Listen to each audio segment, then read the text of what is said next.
یک قطار شهروندان جمهوری تاجیکستان که عین زمان در شهر استانبول ترکیه قرار داریم میبایست سنه 20 مارس توسط خط سیری استانبول دوشنبه برگردیم به وطن.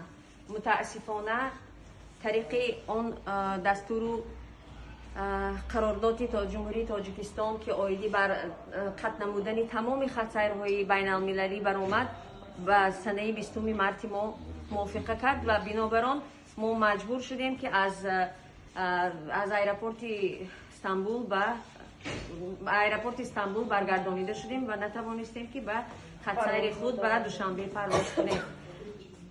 دیگر مسئله آن است که در اینجا دو خط سیر موجود است، خط سیر ترکیش ایرلاین و خط سیر سامان ایرلاین. متاسفانه سامان ایرلاین تمام مسافران خویش را دینه با دیگر پرواز گیران رفتن، با چارتر ریز گرفته رفتن، اما ما باشیم هنوز در همینجا قرار داریم. مسئله اینجا که عین زمان پرابلمی که موجود است آن است که در مهمانخانه که ما حضور داریم کرانتین نیز اعلام کردن.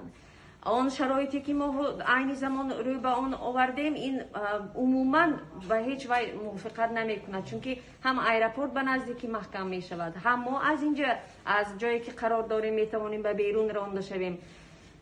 اگر ایرپورتی ترکیه به نزدیکی محکم شود ما عموما امکانیتی برگشتن رو نداریم. و چی میشد به حالتی ما؟ باید این چیز رو مقامات های دستدار همراهی جمهوری تاجیکستان سردار رئیس جمهوری تاجیکستان باید این درد ما را شنوند و تا قدر امکان حل نمایند.